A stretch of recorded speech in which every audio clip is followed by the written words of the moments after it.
Baba Segi, that man, I'm sure that his stomach is very big because his first wife will give him rice, his second wife will not give him yam and oil, then his third wife will not give him another food.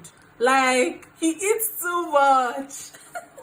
After eating, he will not relax on his armed chair, his special chair, and be watching TV. Do you know what I find interesting? These people answer not their actual names, but the names of their first children. So the first wife is Segi, and this woman, she's a very fat woman as well because her mom used to cook for a living. So she followed the footsteps of her mother, and she was cooking and she was doing a lot of business, and she made a lot of money at a really young age.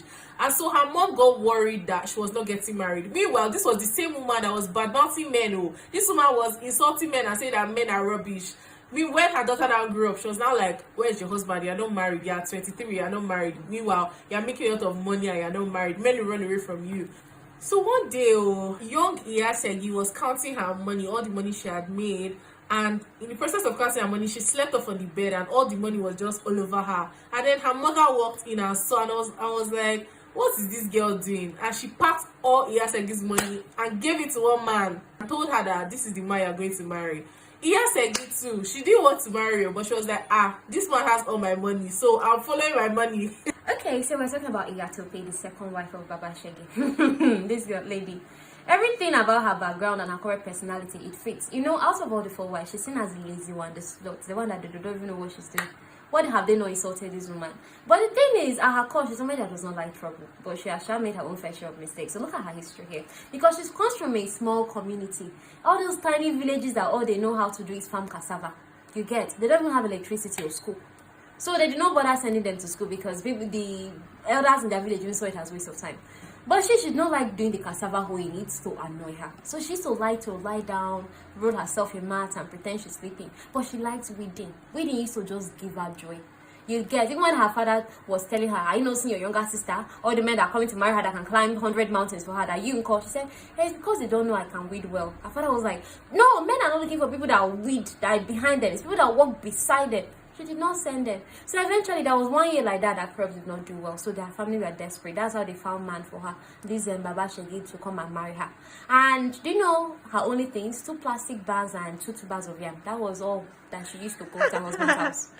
So let's talk about Iyafemi, the third wife. Can you imagine? The third wife. Anyway, Iyafemi grew up with her parents, but her parents died, and then her uncle said that, oh, she's a female, so she can't inherit any property. So he now took over her parents' house and sent her off to go and be a house girl for one rich family like that. So when she went to the family, the woman in that family, she was very wicked, and then the woman now told her that, oh, she should not even call her mother, or that she is not educated or anything, so she's not worthy of calling her mother, that she should be calling her grandma.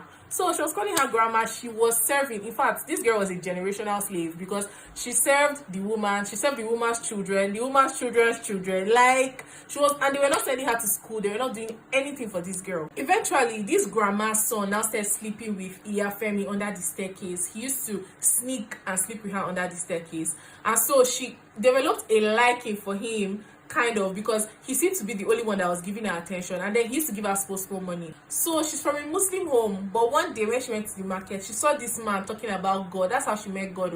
And the man was preaching that, oh, God is a God of revenge and wicked people will go to hellfire. So she's like, oh, are you serious? Wicked people will go to hellfire? That means this grandma will go to hellfire. So she was now praying and praying for vengeance of grandma and all of that. And then one day grandma slipped in the bathtub and fell, and she was so happy.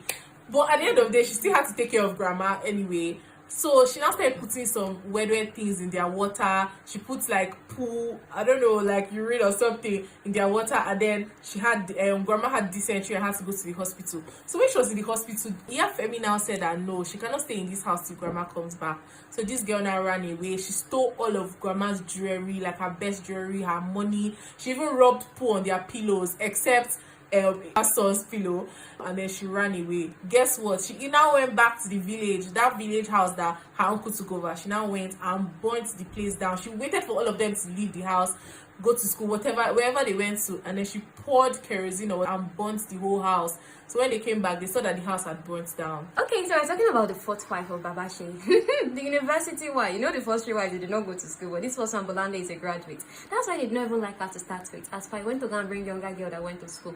afar. So they were intimidated. big Come time. and intimidate us. And they don't know why Bolanle even agreed to marry. Like a girl that went to university, doesn't she have better prospects? But the thing is, look at Bolanle's history. When she was in secondary school, 15 now, that's the age where anything is possible. So in her head, she was the child everybody wanted to have as their daughter because she was head girl. And on top of that, she was like president of debate and literary club. But everything changed one day when she was walking home after school. So you know this kind of thing that they're more like middle family, middle class. That her mom used to try to send her and her sister to school. But on her way home from school that day, because it was raining, so she's now cutting through this street, one Awolowo street like that is neighborhood of rich people. Then one Mercedes now stopped. You know something Mercedes to stop before small girl now let me, because she was like, no, my mother asked me not to be entering stranger's car. So the man did not leave her alone. Eventually she entered motor and was in air, are you a small girl? Those kind of thing. And you know, as a small girl sometimes you want to form that be. I said, no, I'm a big girl. And I said, okay, let me just get something from this house, get something at this house. And cajoled her to come inside gates, cajoled her to come in. But in her mind, all she just thinking about is, all this rich man house. I'm curious, what does the inside look like? You know, her classmates too, many of them are rich. They used to talk about how their house. So that was even the thing that lured her, just curiosity. But then only for this man to change, locked door, literally raped this girl, like knocked unconscious, very painful. As if that wasn't enough, something led her, maybe the feeling of rejection or whatever, led her to now become like, to start sleeping steadily with one rich man's son like that, Shegun. And that guy eventually got her pregnant, and she later had an abortion. So all these things that were making her feel defiled, with hopeless. That's why she agreed for a man like Baba Segi, just to have peace of mind in the neighborhood and in the family, and just get along with the wives. But they were just feeling unnecessarily jealous. When Bolanle announced that she was getting married to somebody that is a polygamist, her sister Lara laughed, because Bolanle is a daughter that their mother is always proud of, always telling Lara, the younger girl, why can't you not be like your older sister? You understand? And then this older sister, after she wants to disgrace you by marrying a man that has 3 other wives. They're like, what is he looking for? Mother said, you have finished me. That how can he? That see, if you want to be gold digger, don't marry polygamists. He does not fit into any of your plan. And besides, how can a good Christian girl like you marry this type of man? But see, she that is talking Christian girl, but Lale said was like, I cannot remember the last time we went to church in this house, because her mother is her own mouth talk. It's not commonly for a woman to go to church without her husband. Then her own papa talk, Sundays are days of rest according to the Bible, so I should not go to church. Okay, Lara on her own part was laughing, like, is it that you're facing? It's not me that is a bad daughter in this case.